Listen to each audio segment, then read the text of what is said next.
Billionaire's card declined. Then a poor little girl did the unthinkable. The diner smelled of fresh coffee, butter sizzling on the pan, and pies cooling on the counter. Outside, the night had settled quietly over the little town, the glow of neon signs reflecting faintly off the rain-soaked pavement. It wasn't a place where grand things happened. It was ordinary, familiar, a kind of safe haven for truck drivers, families, and the few locals who wandered in for a late meal. That evening, a stranger walked in. He wasn't dressed like the others. His navy blue suit was elegant but slightly rumpled, as though he had been wearing it for too long. His polished shoes carried specks of dust, his tie was loosened, and his eyes, those deep, heavy eyes, spoke of someone who had been carrying burdens far heavier than a suitcase. No one paid much attention at first. People assumed he was just another traveler, someone passing through. He chose a booth by the window. The light above flickered softly, casting shadows across his face as he leaned back and exhaled like a man finally able to breathe after holding it in all day. A waitress walked over with a smile, pad in hand.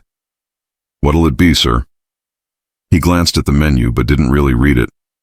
Just a coffee, and maybe the house special. His voice was calm, polite, but low, as though each word was carefully measured. When the food came, meatloaf, mashed potatoes, and a warm dinner roll, he didn't eat with the hunger of a man desperate for a meal. He ate slowly, mechanically, pausing often, staring out the window where the raindrops trailed like silver threads against the glass. It wasn't the food that mattered. It was the quiet. For the first time in days, maybe weeks, he wasn't surrounded by noise, meetings, or flashing cameras. Just silence, and the soft hum of life in a small diner. No one there knew who he was.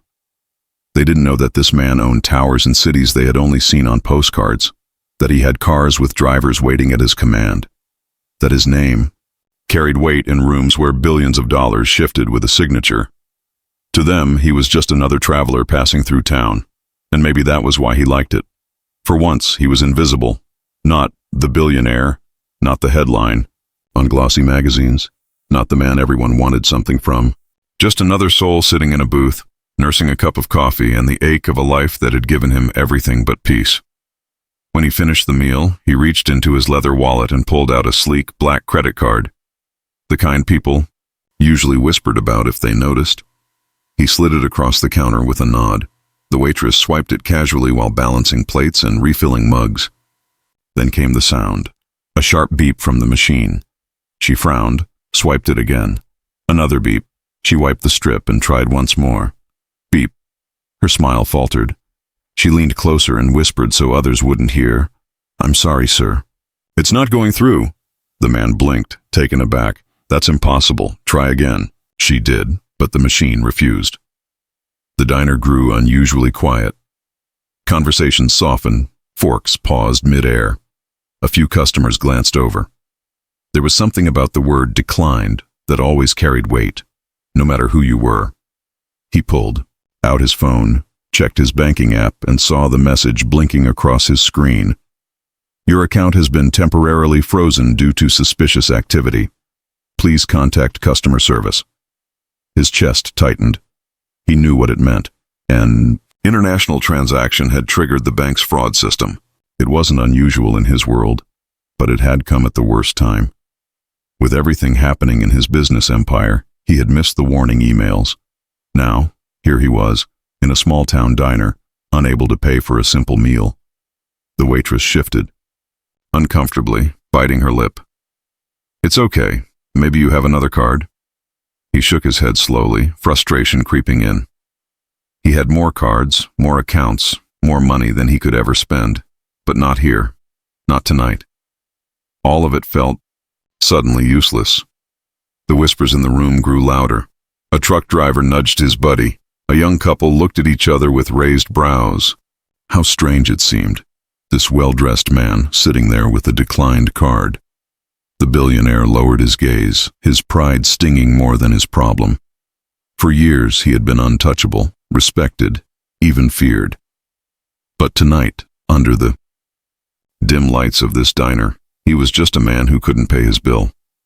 The waitress cleared her throat gently. "It's okay, sir. We'll figure something out." Her voice was kind, but he could sense the pressure. Rules were rules. And in that silence, in that moment of vulnerability, he realized how fragile the walls of wealth and power really were. With one beep of a machine, his mask had slipped away. And that was the moment when the story truly began. The air in the diner was thick with silence. The man sat frozen, staring at the card reader as if willing it to change its mind. But no, the message was clear. Declined. For a moment he wished he could vanish into the night, unseen and unjudged. The waitress shuffled awkwardly, holding the card in her hand, unsure how to proceed. Customers whispered, and though no one said it aloud, he could feel the invisible weight of their stares pressing against his shoulders. He reached for his phone again, scrolling rapidly, trying to find a solution, but the app refused to cooperate. His fingers trembled, not from lack of money, but from the crushing embarrassment. A billionaire brought low by a $10 meal, and then, soft as a feather landing on glass, came a little voice. "I'll pay for him." Heads turned. The waitress blinked in surprise. The man lifted his eyes from the glow of his phone. Standing at a corner booth was a small girl, no older than 9. Her dress was faded, its seams worn thin from too many washes. A pair of old sneakers, laces frayed, peeked out from under the table. She clutched something tight in her small fist as she slid off the seat. Her hair, tied into uneven pigtails, bounced gently as she walked toward the counter with determination far too big for her tiny frame. The waitress bent down quickly. "Sweetheart, you don't need to—" But the girl held up her hand and uncurled her little fingers. Resting in her palm were a few coins and a crumpled $1 bill. The change jingled as she set it on the counter, her voice firm, though her eyes shone with innocence. "My mom says we should always help people, even if we don't have much." Ari. Hush fell over the diner. For a moment, no one moved. A truck driver leaned forward in disbelief. The young couple in the corner smiled faintly, their eyes softening.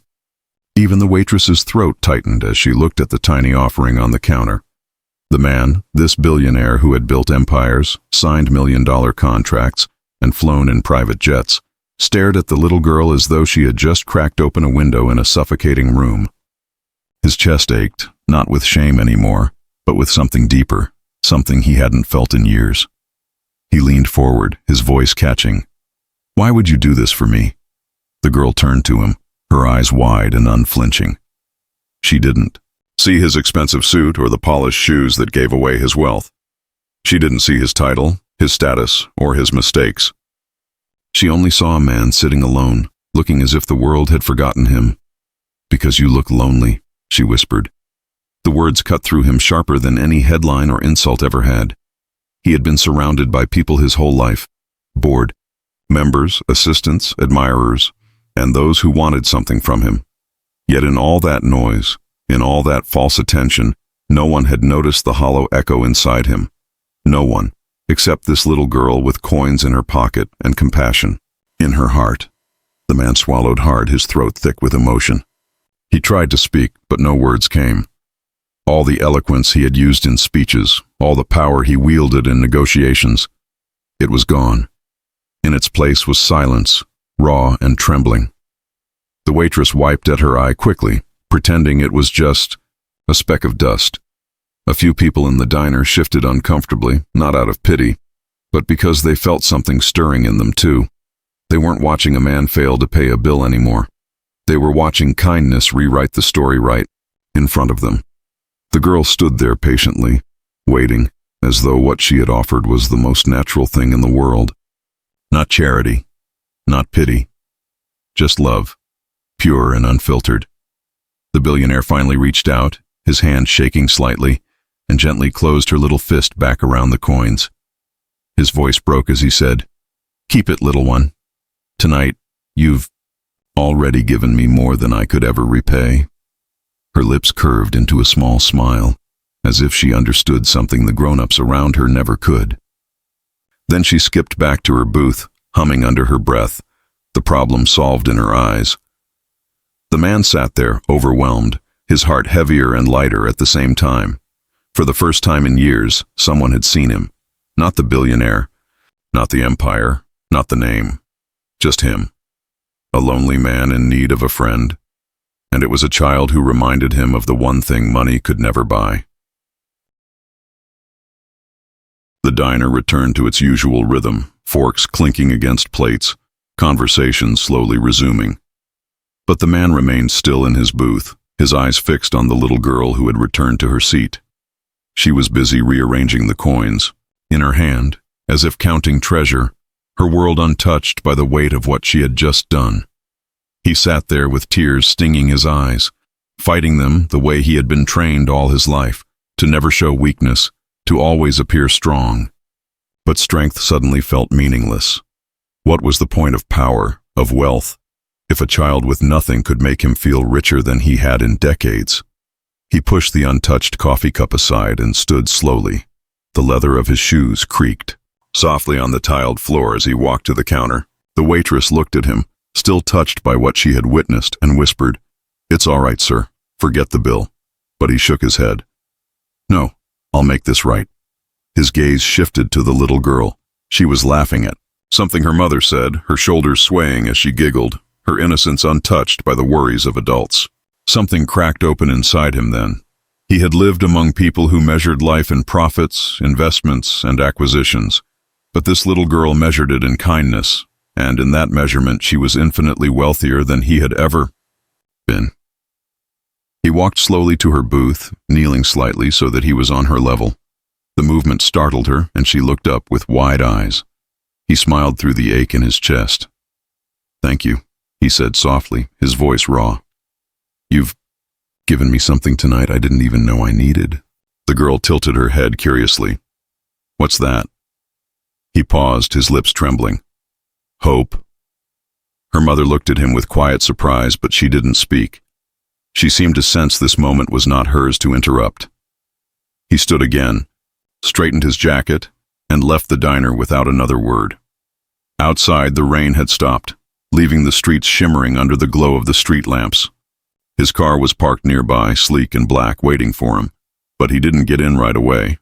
He stood in the cool air, breathing deeply, his chest rising and falling as though he had been underwater for too long and had finally broken the surface. That night, he couldn't sleep. He sat in his penthouse overlooking the glittering skyline of the city. The view that once filled him with pride now looked hollow, like a sea of lights with no warmth. He kept seeing her face, the little girl's eyes, full of simple courage, untainted by greed or calculation. He had built skyscrapers, but she had built something greater with just a handful of coins, a bridge to his broken heart. Days passed, but he couldn't shake it. That encounter stayed with him, replaying over and over until it no longer felt like chance, but like a calling. He realized something he had long ignored. Money could build towers, but kindness could build lives. 1 week later, the town awoke to unexpected news. A construction crew had begun work on the edge of the community, trucks rolling in, foundations being laid. Rumors swirled, but no one knew the truth until the day of the grand opening. There, standing tall under the bright sun, was a brand new community center. It was more than just a building, it was a place of laughter and hope. Inside was a library filled with books for children, a playground outside where kids could run, free, and a kitchen that promised free meals for any child who needed one. The people of the town gathered, their faces glowing with disbelief. At the entrance, a bronze plaque was fixed to the wall. It read, "Dedicated to the little girl who reminded me that the greatest wealth is kindness," and below it was a single engraved word, "Hope." The crowd murmured, touched. And then, among them, the girl and her mother appeared, their eyes wide, their steps hesitant. The billionaire was there too, dressed simply, no suit, no tie, just a man with a softened heart. He knelt again before her, just as he had in the diner, and smiled. "This is yours," he whispered. The girl's eyes sparkled, not because she saw wealth, but because she saw a friend. The people clapped, children ran toward the playground, and the sound of laughter filled the air. For the first time in years, the man felt something no bank account had ever given him. He felt rich, truly, deeply rich, because in giving he had received. In a child's small, unthinkable gesture, he had found his redemption. And from that day on, he lived not as a billionaire defined by his fortune, but as a man defined by his kindness. In the end, it wasn't a skyscraper or a fortune that changed his life. It was a child's handful of coins and a heart full of love. That night in a small diner, a billionaire discovered a truth far greater than wealth. That kindness, no matter how small, has the power to heal, to inspire, and to transform lives forever.